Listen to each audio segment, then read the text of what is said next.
வணக்கம். நம்ம இன்னைக்கு போஸ்ட் மார்க்கெட் ரிப்போர்ட்டையும் நாளைக்கு மார்க்கெட் எப்படி இருக்குங்கிற வியூவையும் பார்த்துடலாங்க. நான் கொடுத்துருந்த ஃப்ரைடே நம்ம கொடுத்துருந்த வேல்யூ எப்படி ரியாக்ட் ஆயிருக்குன்னு பார்க்கலாங்க. நான் வந்து கீ வேல்யூன்னு 25225 சொல்லியிருந்தேன். ஆக்சுவலாக மார்க்கெட்டு அவ்வளோ தூரம் போகலை. நம்மளுடைய மார்க்கெட்டு சப்போர்ட் எடுத்தது. ஃபர்ஸ்ட் சப்போர்ட் எடுத்த மார்க்கெட்டு ஆல்மோஸ்ட் அதுக்கு மேலேயும் போகல, கீழே வேணா போயிருக்கு. ரொம்ப பெருசா ஒன்றும் அஃபெக்ட் கொடுக்கல. அதுக்குள்ளேயே தான் நமக்கு முடிஞ்சிருக்குங்க. டோட்டல் மார்க்கெட்டுமே இன்னைக்கு அதுக்குள்ளதான் நடந்திருக்கு. நான் இந்த மந்த் ஓப்பன் ஆகும் போதே நான் ஒரு விஷயம் சொல்லியிருந்தேன். மந்த்துக்கு 25,202, அடுத்த வேல்யூ 25,047ங்கிறது ரெண்டாவது சப்போர்ட்டா இருக்குன்னு சொல்லியிருந்தேன். இன்னைக்கு அதுக்கு கீழேயே போயிட்டு தான் மார்க்கெட்டு கொஞ்சம் புல் பேக் ஆகி வந்திருக்குங்க. பட் இதை நம்ம அப்சைடுன்னு சொல்லி கன்வெர்ட் பண்ணக்கூடாது. பார்க்கலாம், மார்க்கெட் எப்பவுமே அதனுடைய வேல்யூஸோட போயிடலாங்க. ரெண்டாவது சப்போர்ட்டுக்கு வரல. பார்க்கலாம் ஃபர்தரா மார்க்கெட் இன்னைக்கு பெருசா ஒன்றும் மொமெண்டம் சொல்ல முடியாது. புட்டுல ஓரளவுக்கு ப்ரீமியம் கொடுத்துருக்காங்க. நேற்று க்ளோசிங் கீழே ஓப்பன் ஆனது ஃபர்ஸ்ட் சப்போர்ட்ல இருந்து கொஞ்சம் மேலே போச்சு. அகெயின் கீழே இறக்குனாங்க, திருப்பி மேலே கொண்டு புல் பேக் கொடுத்துருக்காங்க. ஸோ இதை நம்ம ட்ரெண்ட் ஐடென்டிஃபைலாம் பண்ண முடியாது. ஸோ ஃபர்ஸ்ட் சப்போர்ட்லயே மார்க்கெட்டு இன்னைக்கு நின்றுருக்கு, அவ்வளோதான். டோட்டல் ஓவரால் வியூவே அவ்வளோதான் இருந்திருக்குங்க. சரிங்க, இப்போ நம்ம இண்டிவிஜுவல் ஸ்ட்ரைக் என்ன சொல்லியிருக்குன்னு பார்த்துடலாங்க. நான் கொடுத்துருந்த ஸ்ட்ரைக் 25,150. நேற்றுக்கு மார்க்கெட்டு 140 இருக்கும்போது நான் என்ன சொல்லியிருந்தேன், 122 market call side break out கொடுத்து மேலே போனா மார்க்கெட்டு 122 ரூபாய்க்கு மேலே போனா மார்க்கெட் அப் சைடில் இருக்குன்னு சொல்லியிருந்தேன். அதனால 122 டச் கூட பண்ண முடியலைங்க. ஸோ ஆனால் ஒரு கீ வேல்யூ 102 to 142 வரைக்கும் சொல்லியிருந்தேன். பெருசாக ஒன்றும் மொமெண்டம் அப் சைடு போக முடியல. டவுன் சைடு பார்த்தீங்கன்னா வேணா 122லேருந்து சப்போர்ட் எடுத்ததுங்க. ஆக்சுவல் கரெக்டான என்ட்ரின்னு பார்த்தோம்னா இந்த இடம் நீங்கள் என்ட்ரி எடுத்திருந்தீங்கன்னா ஒரு 20 பாயிண்ட் நீங்கள் கேட்ச் பண்ணியிருக்கலாம். அதுக்கு மேலே போகிறது அப்படிங்கிறதெல்லாம் க்ளூக்குன்னு சொல்ல முடியாது.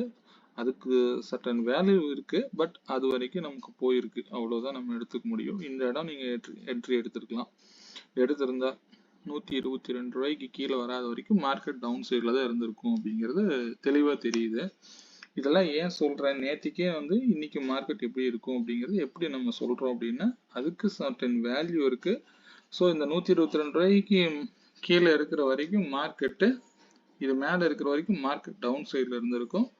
இது 122 உடச்சு கீழே வரும்போது டவுன் சைட்ல இருந்து அப் சைடு புல் பேக் ஆகி மேலே போயிருக்கும். இதை நம்ம ஷோ பண்ண வேண்டியதே இல்லை.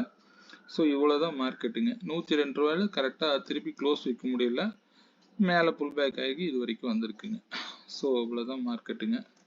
ஓகே, நாளைக்கு மார்க்கெட் வியூ எப்படி இருக்குங்கிறத பார்த்துடலாங்க. ஆக்சுவலாக நான் இனிமேல் ஒரு 3 சப்போர்ட்டும் ரெசிஸ்டன்ஸ் கொடுத்துட்றேன். ஆக்சுவலாக இன்றைக்குமே இந்த வேல்யூ நான் கொடுத்துருந்தேன்னா கூட நீங்கள் இந்த இடத்துல கேட்ச் பண்ணியிருந்துருக்கலாம். 3 சப்போர்ட்டும் 3 ரெசிஸ்டன்ஸ் கொடுக்குறேன். ஸோ அந்த இடத்துல சப்போர்ட் எடுத்தது அப்படின்னா கண்டிப்பாக ஒரு 20 பாயிண்டாவது நீங்கள் கேட்ச் பண்ணுறதுக்கு யூஸ்ஃபுல்லாக இருக்குங்க. ஸோ அதனால தான் 3 சப்போர்ட் 3 ரெசிஸ்டன்ஸ் ஆட் பண்ணியிருக்கிறேன். பார்த்துக்கலாங்க. இப்போ மார்க்கெட் 25,087 இருக்குங்க. நாளைக்கு கீ வேல்யூவை 25,078ங்க. 25,078க்கு மேல போனா மார்க்கெட் அப் சைட்ல இருக்கும். 25,078க்கு கீழே மார்க்கெட் டவுன் சைட்ல இருக்கலாம். இதுதான் நாளைக்கு வியூங்க. இதுக்கு சப்போர்ட்டா 25,969 ஃபர்ஸ்ட் சப்போர்ட்டா ஆக்ட் ஆகுங்க. ரெண்டாவது சப்போர்ட்னு பாத்தீங்கன்னா 25,911. அந்த இடத்துல பாத்தீங்கன்னா வீக்லி சப்போர்ட்னு நான் ஒரு விஷயம் சொல்லியிருந்தேன். இந்த வேலையும் நான் வெள்ளிக்கிழமையே உங்களுக்கு நான் சொல்லிட்டேன். இந்த இடம் வந்தாதான் மார்க்கெட்டு திரும்புறதுக்கு உண்டான வாய்ப்புகள் இருக்கலாம். அதெல்லாம் அது கீழ் சப்போர்ட் போகுதான்னு நாளைக்கு வெயிட் பண்ணி பார்த்தா தான் தெரியும். மேக்ஸிமம் இதோட ரிவர்சல் ஆகலாங்க. அப்படி இல்லை அப்படின்னா ஃபர்தரா ஃபால் எதிர்பார்க்கலாம். இப்படி ஃபர்தர் ஃபால் வரணும் அப்படின்னா மார்க்கெட்டு அப்சைடு போய் தான் மினிமம் இந்த விலைக்கு மேலே போனாதான் இந்த இடத்த தொட்டாதான் மார்க்கெட் ஃபர்தர் ஃபால் ஆகிறதுக்கு வாய்ப்பு இருந்திருக்கும்.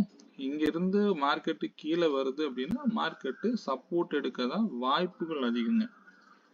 ஆனா இதுதான் கன்ஃபார்ம்னு சொல்ல முடியாது, அது வாய்ப்புகள் அதிகம். ரெசிஸ்டன்ஸ் வந்து 25 125 ஃபர்ஸ்ட் ரெசிஸ்டன்ஸ் தான் இருக்கும். ரெண்டாவது ரெசிஸ்டன்ஸ் 25 183ங்க.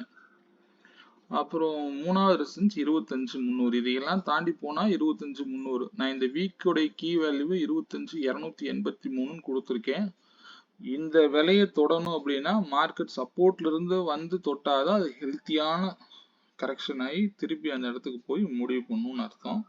அதர்வைஸ் அது வரைக்கும் நம்ம வெயிட் பண்ணி தான் பார்க்கணும். நான் என்னுடைய எக்ஸ்பெக்டேஷன் படி அதாவது வியாழன் வெள்ளியில தான் இந்த விலையை தொடணும்னு நான் எதிர்பார்க்கிறேன். நாளைக்கே நடந்தாலும் ஆச்சரியப்படுறதுக்கு இல்லை. எப்பவுமே நம்ம வந்து இந்த வேல்யூஸோட போய்க்கணுங்க. இந்த இடம் சப்போர்ட் எடுத்தா மார்க்கெட் அப்சைடு போகுதுன்னு நினைக்கலாம். சப்போர்ட் எடுக்குதா அப்படிங்கறத இண்டிவிஜுவல் ஸ்ட்ரைக்ல அந்த விலையை பார்த்து நீங்க தெரிஞ்சுக்கலாங்க. ஒன்றும் பெரிய விஷயம்லாம் இல்லை. இதை நான் வந்து ஒரு வியூ கொடுத்துட்றேன். நான் ஏன் அந்த இடம்லாம் வருது, ஏன் அந்த இடத்துல சப்போர்ட் எடுக்குது அப்படிங்கிறது ஒரு சின்ன வியூ லாங் டேர்ம்ல பார்த்துடலாங்க. ஏன் இந்த அளவுக்கு சொல்லியிருக்கேன் அப்படிங்கிறது உங்களுக்கு ஒரு லாங் டேர்ம்ல பார்த்தா ஒரு ஐடியா கிடைக்குங்க. மார்க்கெட்டு எப்படி போயிருக்குன்னு பாருங்க. இப்படி போன மார்க்கெட்டு திருப்பி மேலே போய் திருப்பி கீழே வந்து திருப்பி மேலே போய் திருப்பி கீழே வந்து மேலே வந்து ஆக்சுவலாக வந்து இந்த இடம் ஏன் சப்போர்ட்டாக எடுக்கு அப்படிங்கிறதுக்கு காரணம் வந்து இருக்குங்க. அதனால தான் ஒருவேளை இந்த சப்போர்ட்லாம் உடைக்குது டவுன்ஃபால் அப்படின்னா கண்டிப்பாக வந்து 24,500 வரைக்கும் எதிர்பார்க்கலாம். இங்கே வந்து மார்க்கெட் ஆனால் எப்பொழுதுமே வந்து பாசிட்டிவாக திங்க் பண்ணுங்க. மார்க்கெட் எப்பவும் அப்சைடில் தான் இருக்கும்.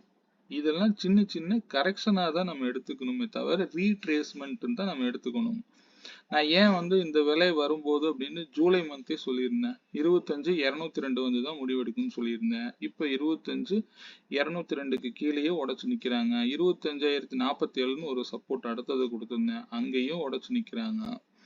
ஆக்சுவலாக இந்த இடம் வரும்போது கண்டிப்பாக சப்போர்ட் எடுக்கலாம். அப்படிதான் நம்ம எடுத்துக்கணுங்க. எடுக்கலாம். அந்த இடத்துல எடுத்தா கண்டிப்பாக ஃபர்தர் ரேலி வந்து உண்டுங்க. அது வந்து பார்த்தீங்கன்னா உங்களுக்கு ஆல் டைம் ஹை வரைக்குமே போறதுக்குண்டான வாய்ப்புகள் இருக்குங்க. மேக்சிமம் கண்டிப்பா இருக்குங்க. பார்த்தீங்கன்னா இந்த லாங் டைம் ஃப்ரேம்ல தெரியுங்க. 25,910 இருந்து மார்க்கெட் அங்கிருந்து கீழே ஃபால் ஆயிருக்கு. ஸோ 24,910 என்ன நாளைக்கு ரியாக்ட் ஆகுறத பொறுத்து நீங்க நாளைக்கு உங்களுடைய முடிவை எடுத்துக்கோங்க. சரிங்களா? இது வந்து லாங் டைம் ஃப்ரேம்ல தான் சொல்றேன். நம்ம ஆப்ஷன் ட்ரேடர் இந்த வியூ மட்டும்தான் நான் காமிக்கிறேன். ஒரு நாளைக்கு நம்ம என்ன பண்ணணும் அப்படிங்கிறத ஆப்ஷன் இண்டிவிஜுவல் ஸ்ட்ரைக்ல அங்க என்ன காமிக்குதோ அதை பொறுத்து நீங்க முடிவு பண்ணுங்க. தயவு செய்து பொசிஷன்ல எடுத்து வைக்காதீங்க. பொசிஷனுக்கு ஆப்ஷன் ட்ரேடிங்க்கு சம்பந்தமே இல்லைங்க. அது வந்து வேற பார்ட். அப்படி நீங்க பொசிஷன் எடுத்து வைக்கிறீங்க அப்படின்னா தயவு செய்து ஹெட்ஜஸோட எடுத்துக்கோங்க. ஹெட்ஜஸ் இல்லாம பொசிஷன்லாம் இருக்காதீங்க. இது என்னுடைய தாழ்மையான கருத்து. ஆப்ஷன் ட்ரேடர்ங்கிறவர் காலையில உள்ள வரும்போது மார்க்கெட் எங்க இருந்தாலும் 200 பாயிண்ட் கீழே இறங்கினாலும் சரி, 300 பாயிண்ட் மேல போனாலும் சரி, நம்ம அதை பத்தி வருத்தப்படவே கூடாது. அப்போ 5 மினிட்ஸ் கேண்டில் க்ளோசிங் நியர்பையா இருக்கக்கூடிய ஸ்ட்ரைக் ப்ரைஸ் எடுத்துக்கோங்க. நான் கொடுக்குற ஸ்ட்ரைக் ப்ரைஸ்லாம் வந்து மார்க்கெட் ட்ரெண்ட் அப் ட்ரெண்டா இருக்கலாம் அல்லது டவுன் ட்ரெண்டா அப்படிங்கறத ஃபைன் டியூன் பண்றதுக்கு உண்டான ஸ்ட்ரைக் பிரைஸ் தான் நான் கொடுத்துட்டு இருக்கிறேன். நான் இந்த ஸ்ட்ரைக் பிரைஸ்ல ட்ரேட் இனிஷியேட் பண்ண மாட்டேன். ஏன்னா ஒரு 5 மினிட்ஸ் கேண்டில் க்ளோசிங் வேல்யூ என்னவோ அந்த நியரிங் இருக்கிற ஸ்ட்ரைக் எடுத்தீங்கன்னா உங்களுக்கு யூஸ்ஃபுல்லா இருக்குங்க. ஏன்னா ப்ரீமியம் வந்து பெருசா ஒன்றும் போகாத பட்சத்துல இன்னைக்குல பெருசா மூவ் ஆயிருக்காதுங்க. ஸோ அதனாலதான் சொல்ல வரேங்க. அடுத்த மணியில ட்ரேட் பண்ண கத்துக்கோங்க. முடிந்தவரை அதில் ட்ரை பண்ணுங்க. அவ்வளோதான். நாளைக்கு ஸ்ட்ரைக் ப்ரைஸ் பார்த்துடலாங்க. நாளைக்கு 25,087 இருக்குங்க. நாளைக்கு நான் எடுத்துக்கிற ஸ்ட்ரைக் ப்ரைஸ் 25,100 காலும் 25,150 புட்டு எடுத்துருக்கிறேன். நான் முன்னாடியே சொல்லியிருப்பேன், 2 ஈவன் ப்ரீமியமா இருந்தால் தான் வந்து அதனுடைய மொமெண்டம் நீங்கள் கேட்ச் பண்ணுறதுக்கு யூஸ்ஃபுல்லாக இருக்குங்க. இந்த ஸ்ட்ரைக் ப்ரைஸ் வந்து 112 ரூபா வந்து டிசைடிங் ஃபேக்டருங்க. இது ஒரு கீ வேல்யூவை எடுத்துக்கோங்க. 112 கால் சைடு பிரேக் அவுட் கொடுத்தது அப்படின்னா மார்க்கெட் கண்டிப்பா அப் சைட்ல தான் இருந்துட்டு இருக்கும். அது எப்போ 112 ரூபாய் உடைக்குதோ கண்டிப்பா டவுன் சைடுக்கு பாசிபிள்ங்க. ஏதோ ஒரு ஸ்ட்ரைக்கையாவது நீங்க இந்த மாதிரி பார்த்துக்கோங்க.